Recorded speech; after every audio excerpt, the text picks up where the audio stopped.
Ladies and gentlemen, hey, hi, how you doing? Welcome back to the channel. Thank you so much for stopping by. The Season 2 Reloaded update for Modern Warfare 2 ended up including a decent amount of weapon balancing or weapon adjustments, buffing some things, nerfing other things, and so today I wanted to go over a broad overview of the current Modern Warfare 2 meta. You might be saying, Zach, this list looks awfully familiar. Didn't you just do this a couple of days ago? Well, we did the same thing, but for Warzone 2, and as we know, the Modern Warfare 2 meta and the Warzone 2 meta are not really all that similar. There's some guns that are similar, but what is absolute meta here is a lot more diverse than what's absolute meta over there, and vice versa, right? So today we're going through all the weapon changes. We also have some new weapons to drop in, considering we haven't looked at the MW2 meta list here in some time. First up, the Crossbow. We haven't talked this list since that was added in.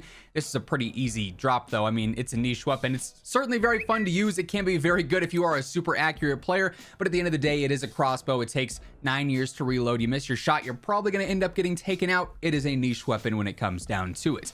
Now, the Tempus Torrent, very different story. In Warzone, as we discussed, it's pretty dominant there. Like, it can be very, very good in the right hands. It's the same story here in multiplayer, except more enhanced, if you will, and amplified. I think that's the good way to put it. The Tempus Torrent can two-shot kill. It can one-shot kill if you get that headshot, and you can also spam it. So when you look at the other marksman rifles that we have in the game, things like the EBR, which is very good, some of the even bolt action ones, if you will, the SAB 50 and whatnot, very good options.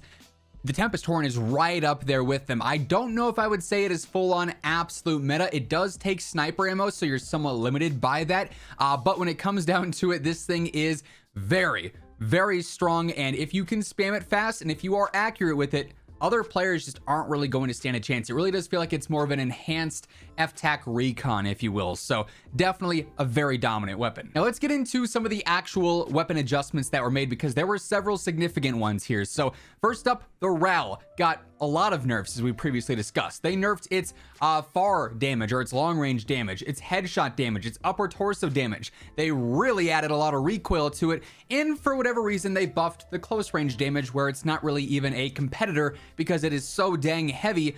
Close range, if you're trying to use it there, you're gonna get outgunned by fists in a lot of cases, right? Like, it's just so slow. It's too heavy to use there in a decent way. So strange buff, but for the most part, the nerfs to the RAL were significant. Now, it is still very powerful. It's just not nearly as dominant as it was before. And for that reason, I think this one's gonna be dropping down into the top tier category.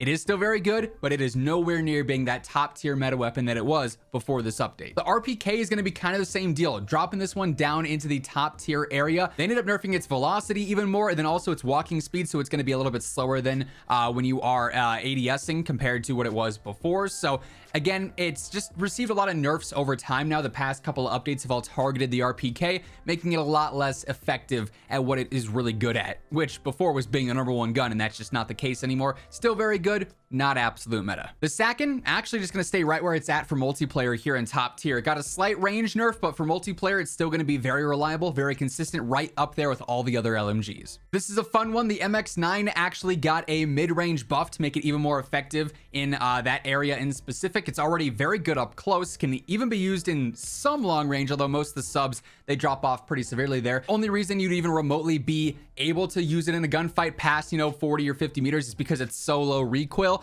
However, it is very limited by its 32 round mag. While other guns can have extended mags, which is super useful depending on how you play, this one is very limited by that. So for that reason, I feel like it stays in competitive, but it's definitely one of the more competitive ones that we have as of right now. The Bass P also jumping up into competitive here because it saw some buffs to its sprint to fire time and its damage ranges. So now basically it's just a more aggressive SMG and a more effective SMG all around. It was an SMG that needed the buff here because it was one of the few that was lacking, as the graph would say. So now it is definitely in a place where it needed to be for some time, and I'm happy to see that. This is a bit of a strange one that honestly I didn't see coming, but the MP5, the Lockman sub, saw several nerfs to its movement speed and its ADS speed, but it did get a control buff, so it's easier to use, but it's not as fast as it was before. To me, it's still gonna stay in the same general category, top tier for sure, just not as snappy. Also, quick reminders, we're going through the whole list today and all the weapon changes. We have a lot more things to adjust beyond just the patch notes, by the way, as I'm sure you might be typing out already. Why is this in meta? Why is that in top tier?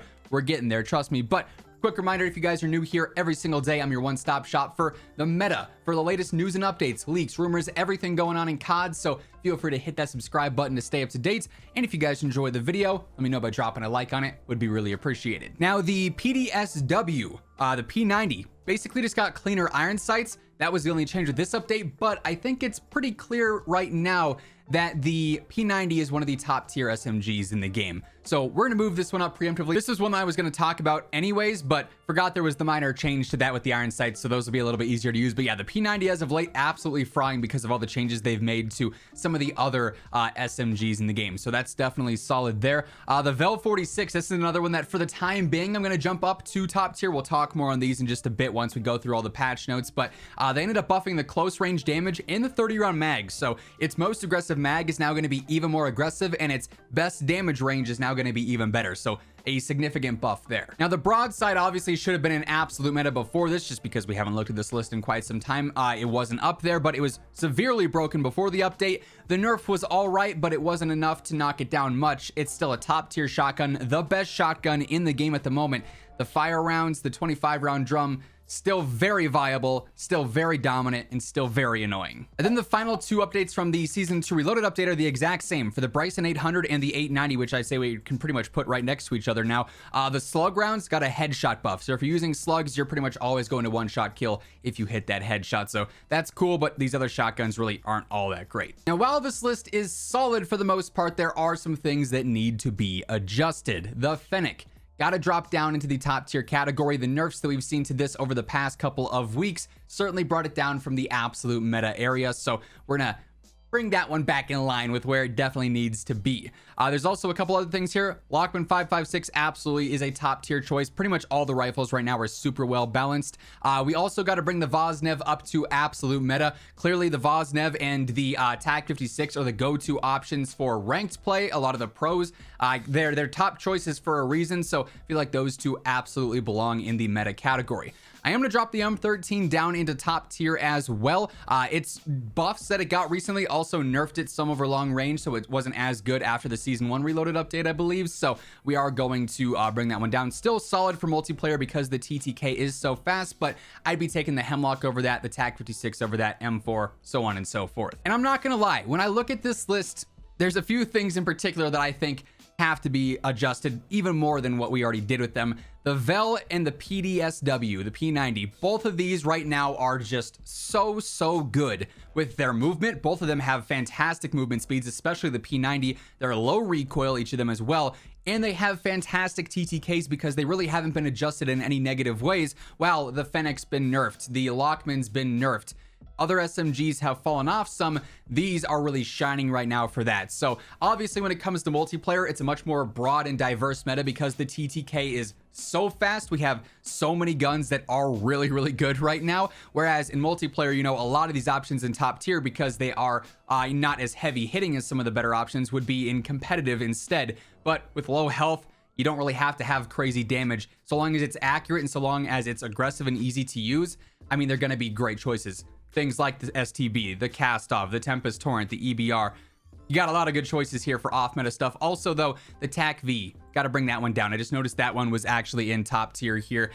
It just saw some unnecessary nerfs, and quite frankly, I'm disappointed by that, but it is mainly a Warzone effect because the games are tethered together. They nerfed it for Warzone, and now it's kind of less than ideal in multiplayer. But currently, that is how the MW2 meta is looking. Personally, I'm a fan of the direction that we're headed. There could be some other adjustments made to make this even more diverse, I think. But for now, you got a lot of options for sure. We will be breaking down the top loadouts for some of these best weapons here in the future, so stay tuned for that. Alongside everything else going on in COD, make sure you are subscribed with those noties turned on. And if you guys enjoyed the video, let me know by dropping a like on it as well. But that's going to wrap things up. Once again, thank you so much for tuning in. And until next time, take it easy, have an awesome rest of your day, and I'll catch you guys later. Peace out.